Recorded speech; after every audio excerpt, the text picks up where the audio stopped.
The newest card in Marvel Snap is sometimes a bird, sometimes a plane, and can give you the power of Superman? Find out what's going on as I hereby invite everyone to join me on my adventures through Marvel Snap. Hey everybody, it's Annabelle. So we got a brand new card this week, and this time around we are talking about Redwing. Redwing is a falcon that hails from Rio de Janeiro, Brazil, where Sam Wilson purchased and named him. But shortly afterwards, they were captured by a villain who attempted to hold the bird hostage in an effort to defeat the falcon and thereby become rich and famous. Once freed, however, the duo became inseparable, and when the Falcon soon joined the Avengers, they were brought alongside and fought in many battles and are still a great aid to the Avenger. Redwing shares a telepathic link with Falcon. After Falcon used a cosmic cube, the bird's mindset was given to him with a telepathic link. This link allows them to understand orders given, whether they be verbal or telepathically given by the Falcon. And due to this link, Falcon can also telepathically see through the eyes of this bird, allowing him to physically see what Redwing sees. And even when Sam Wilson became the new Captain America, Redwing still remained at his side. Redwing was later bitten by a vampire, and after the bird was exposed, they carried the vampiric gene. And when they were used to transform Joaquin Torres, this gave the young man additional abilities, which mostly manifested in him being unable to revert his transformation. This also caused Joaquin Torres to share a psychic link with this bird. And because of that, Joaquin and Sam indirectly share a mental link, as they can use the bird as sort of a message to carry thoughts with each other. Redwing is fiercely loyal and intelligent. So much that when the bird was given to the new owner of Joaquin Torres, Sam missed them so much that he named his drone Redwing. Redwing is also very vain, displaying a slightly cavalier attitude towards other pets. They approach life with a strategic mind, carefully considering all sides before making a decision. This analytical approach fuels a determination to take the most impactful action, and they are a natural hard worker with an unwavering resolve. Redwing possesses the qualities typical of a highly trained falcon. They have a sharp beak that can grab small items in midair, thin tapered wings capable of flight, and quick changes in aerial direction. They also have an exceptional vision with the ability to spot a target from miles away, and sharp talons capable of rendering flesh. Unlike most birds, they were bitten by a vampire and now carry the vampiric gene, which gives this heroic bird healing powers, immortality, and an extra edge in battle. Redwing is a falcon that was bought by Sam Wilson and then was moved to Joaquin Torres when he became the new falcon. They have a sharp beak that can grab small items in midair and thin tapered wings capable of flight. This is represented in Marvel Snap as after the first time they are moved, they will take flight and grab a small item of a card from your hand and drop it into their old spot. So Marvel Snap, what this card is it is a 3-cost 4 power with the description of the first time this moves. Add a card from your hand to your old location. So you have to play down the Falcon, move the Falcon doesn't move on its own. And when it does, if you were to get, say, a Black Panther, the Black Panther will go into the spot that the Falcon was on. So if the Falcon is on, say, Death's Domain, then the Black Panther will go down onto Death's Domain. I have gone through this card, I have looked at this card, I have tried to figure out what good this card is, what bad this card is, and in the end, I came up with this card being about a 2-star card. Now, the reason that it's a 2-star card is because I can only see one instance where it works out. So the instance in which this works out mostly is if you're playing Heimdall.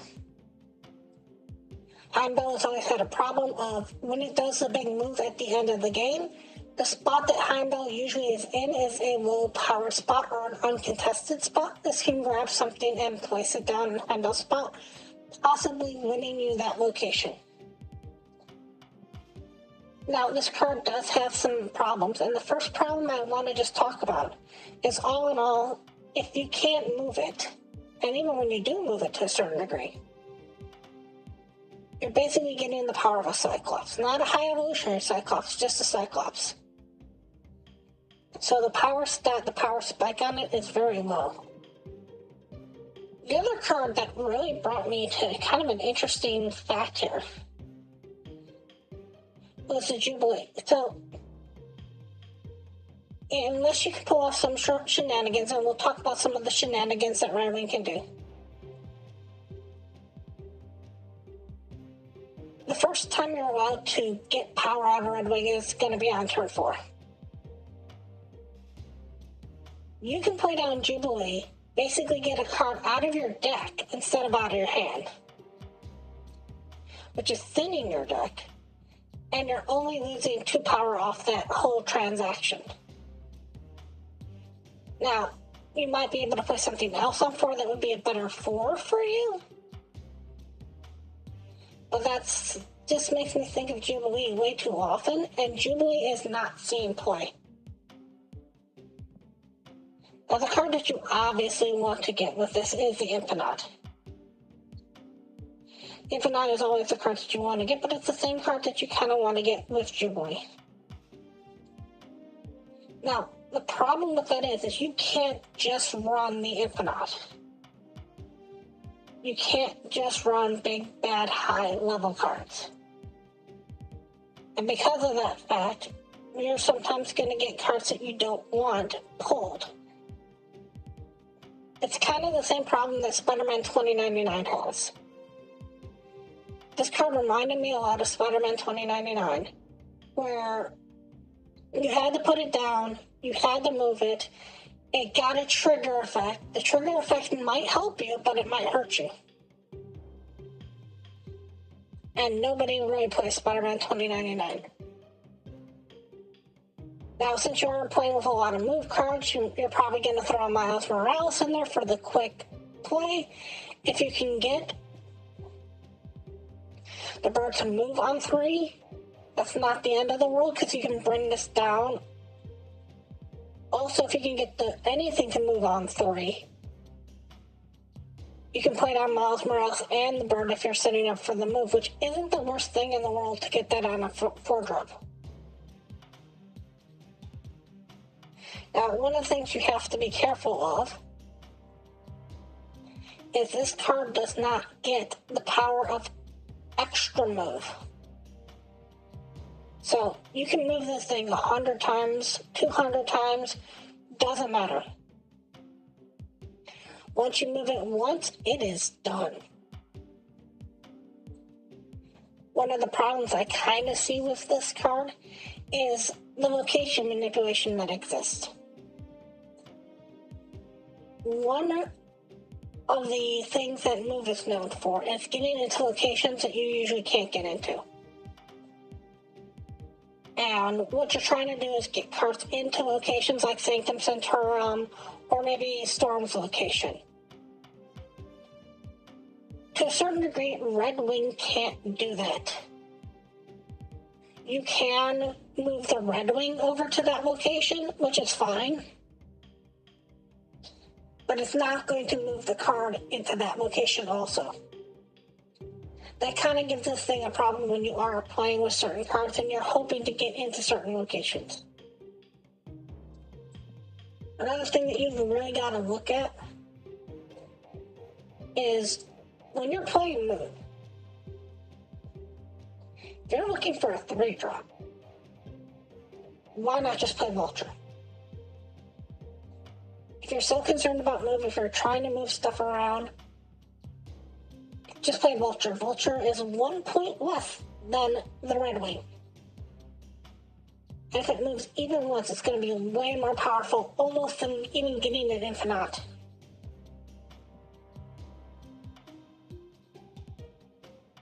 Now, there is a way to set it up to get it out earlier than turn 3, or have it activate earlier than turn 4, I should say. If on turn 1 or turn 2, you play Iron Fist, and then you play the Bird as the next card, it'll automatically move because of how Iron Fist is set up, as long as you set it up correctly. Which means that you can get your card down on 3, which kind of gives you that little bit of a power play. But if you're kind of looking for that power play, I would almost suggest doing Zabu and then getting the Jubilee down earlier. Another problem is kind of the problem that all move cards have. This card is dead on pretty much the last turn. It's a problem that all move cards have. Every move card will always have this problem. You can't really play this down on 6 unless you have some way of automatically moving it, so it doesn't give you that power spike that you're used to. And last but not least, you gotta look at the fact that this card does not do anything by its own. You cannot just play this card in a bounce deck. You cannot just play this card in a destroy deck. You need a move effect, which means that no matter what, you need to give up 2 cards in your deck to make Redwing work. All in all, it's not that good. I can see a couple, really small cases where it might be a better version than Jubilee. First of all, it comes out a little sooner. Second of all, you can set it up a little easier. Third of all, if you are already playing a move and you just are trying to need one more card for a move, you can put it in there. But if you're playing small stuff and move, I would really hate to move the Redwing and get Vulture, to get Dagger, to get Iron Fist. Other than Redwing this week, we have Loki. Loki has really no home.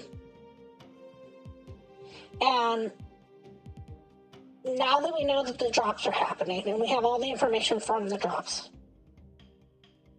we know that in 2 weeks, Loki is going down by a whole slot. It's going from Series 5 to Series 4. So if you don't have Loki for some odd and inexplicable reason and you didn't pick it up, you might not want to roll this week and just spend the 3,000 tokens and just spend the 6,000 on something else you want.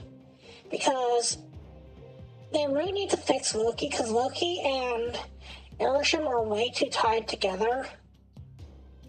And if Arishem didn't exist, Loki could have more interesting techs, like you always get him on 2. Imagine getting Loki on 2 and just playing out your opponent's deck and having fun with it, but you can't do that as long as Arishem exists. Other card that you have this week is Baron Zemo. Baron Zemo had one deck, might still have that deck, but that deck really doesn't see play. That deck is basically the draw your opponent deck,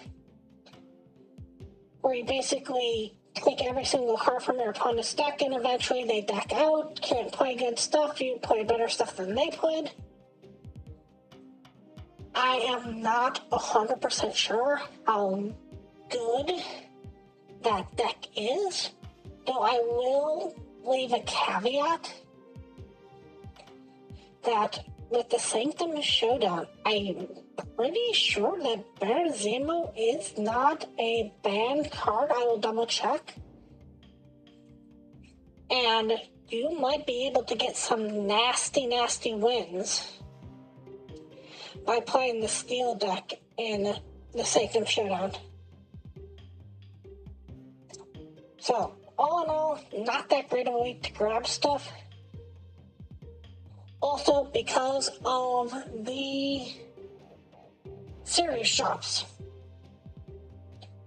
The last secret rare card still can be the Series 4 cards that will go down and become the Series 3. So if you are missing, say, a Zabu for whatever reason, this card here can become a Zabu. I will still roll because this is how I make content, so let's find out what's inside our box. Boxes. Havoc. And that's the same thing. I didn't own Havoc for whatever reason, but Havoc is going to go down in series, so now I don't get him as a Series 3. Anyways, I want to thank you all so much for watching, and as always, remember, play for